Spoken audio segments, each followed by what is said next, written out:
Assalamualaikum warahmatullahi wabarakatuh. Perkenalkan, nama saya Wildan Asyuriasar dengan NPM 2200270. Pada kesempatan kali ini, saya akan menjelaskan rangkuman materi alternatif penyelesaian sengketa mata kuliah metode alternatif penyelesaian sengketa dengan dosen pengampu Bapak Erik Ernawan SHMA. Menurut pasal 1 angka 10 Undang-Undang Nomor 30 Tahun 1999, pengertian alternatif penyelesaian sengketa atau APS adalah lembaga penyelesaian sengketa atau beda pendapat melalui prosedur yang disepakati para pihak, yakni penyelesaian di luar pengadilan dengan cara konsultasi, negosiasi, mediasi, konsiliasi, atau penilaian ahli. Lalu adapun cara APS di luar pengadilan. Yang pertama ada konsultasi, suatu tindakan yang bersifat personal antara suatu pihak tertentu atau klien dengan pihak lain yang merupakan pihak konsultan, di mana pihak konsultan memberikan pendapatnya kepada klien sesuai dengan keperluan dan kebutuhan kliennya. Lalu yang kedua ada negosiasi, suatu upaya penyelesaian sengketa para pihak tanpa melalui proses pengadilan dengan tujuan mencapai kesepakatan bersama atas dasar kerjasama yang lebih harmonis dan kreatif. Lalu yang ketiga ada konsiliasi, penengah akan bertindak menjadi konsiliator dengan kesepakatan para pihak dengan mengusahakan solusi yang dapat diterima. Lalu yang terakhir ada penilaian ahli, pendapat para ahli untuk suatu hal yang bersifat teknis dan sesuai dengan bidang keahliannya. Pengertian negosiasi adalah suatu upaya penyelesaian sengketa para pihak tanpa melalui proses pengadilan dengan tujuan mencapai kesepakatan bersama atas dasar kerjasama yang lebih harmonis dan kreatif. Pengertian konsiliasi. Konsiliasi adalah upaya penyelesaian sengketa dengan melibatkan pihak ketiga yang memiliki kewenangan untuk memaksa para pihak untuk mematuhi dan menjalankan hal yang diputuskan oleh pihak ketiga tersebut.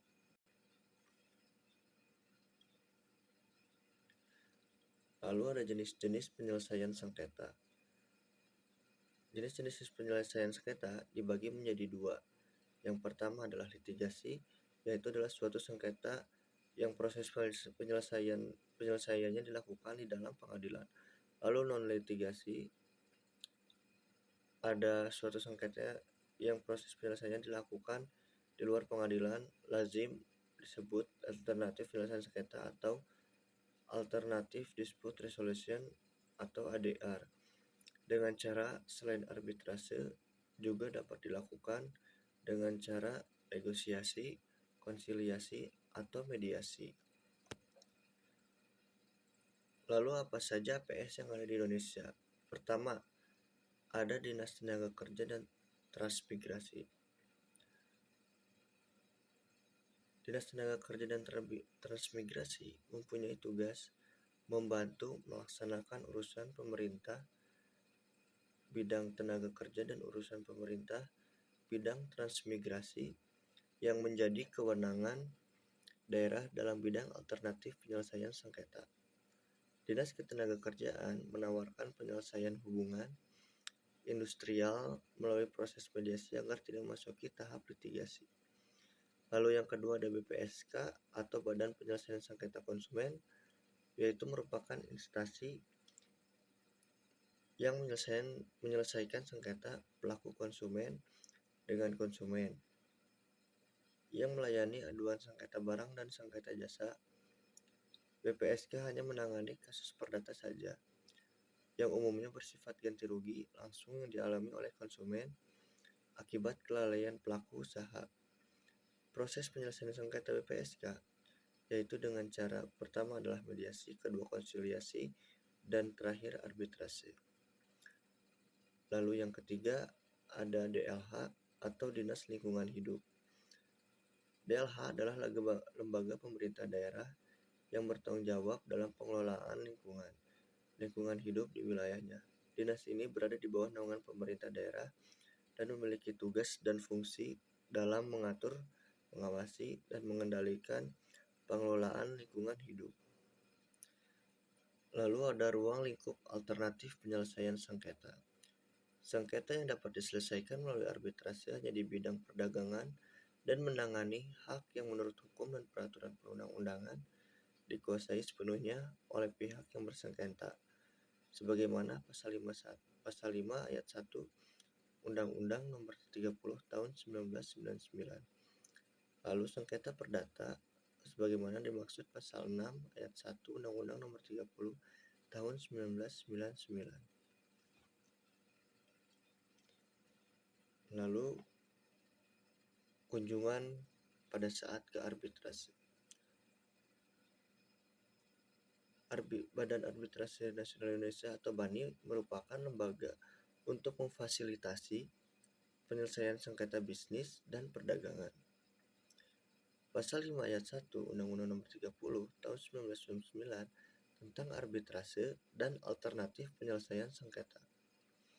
Didirikan pada tahun 1977 oleh Kadin untuk para pelaku usaha yang tergabung dalam Kadin, Haryono, Prof. Triana, dan lain-lain.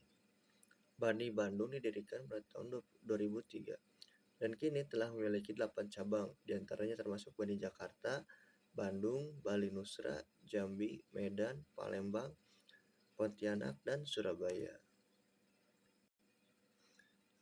Lalu fungsi BANI adalah berperan serta dalam penegakan hukum di Indonesia, memfasilitasi penyelesaian sengketa, memberikan legal opini yang mengikat, mengeluarkan surat keterangan bebas perkara, memberikan sosialisasi di dunia pendidikan, memberikan pelatihan bersama IRB, memberikan simulasi terkait penegakan arbitrase dalam dunia hukum.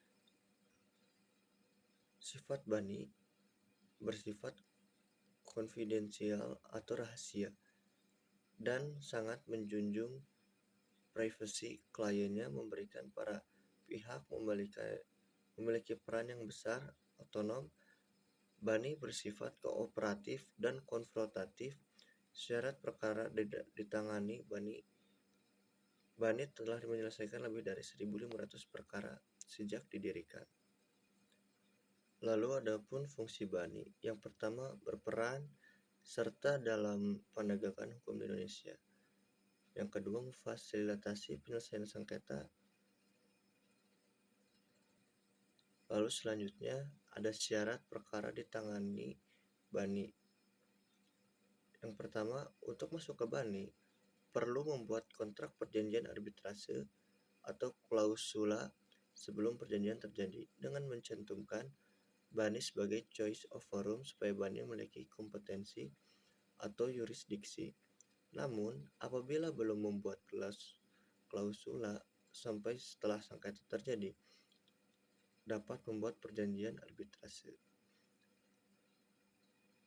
Penanganan perkara dalam BANI memiliki waktu 180 hari untuk menyelesaikan satu perkara. Namun dalam prakteknya bisa lebih cepat. Yang kedua, tugas arbiter selesai sejak pembacaan putusan. Yang ketiga, putusan arbitrase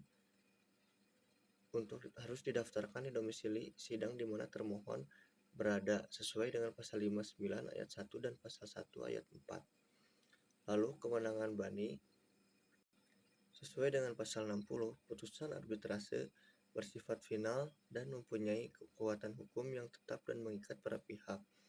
Pasal 3, pengadilan negeri tidak berwenang untuk mengadili sengketa para pihak yang terikat dalam perjanjian arbitrase. Pasal 11, pengadilan negeri wajib menolak dan tidak ikut campur tangan dalam suatu penyelesaian sengketa yang telah ditetapkan melalui arbitrase kecuali dalam hal-hal yang tertentu yang ditetapkan dalam undang-undang ini. Kesimpulan, metode alternatif penyelesaian sengketa seperti mediasi dan negosiasi menawarkan cara penyelesaian yang lebih efisien dan efektif dibandingkan jalur litigasi konvensional. Metode ini menekankan pada perundingan dan pencapaian kesepakatan bersama yang seringkali lebih cepat dan lebih murah daripada proses pengadilan. Efektivitas metode alternatif penyelesaian sengketa sangat bergantung pada niat baik para pihak yang terlibat. Dan meskipun terdapat tantangan seperti penundaan dari salah satu pihak, kendala ini dapat diatasi dengan menetapkan batas waktu yang jelas untuk pertemuan dan penyelesaian sengketa. Secara keseluruhan, metode alternatif penyelesaian sengketa memberikan fleksibilitas yang lebih besar bagi para pihak untuk menentukan solusi yang saling menguntungkan dan mengurangi beban pengadilan dengan mengurangi jumlah perkara yang harus ditangani, sehingga metode ini dapat menjadi alternatif yang menarik dan praktis dalam penyelesaian suatu sengketa. Sekian dari saya, mohon maaf bila banyak kekurangan. Assalamualaikum warahmatullahi wabarakatuh.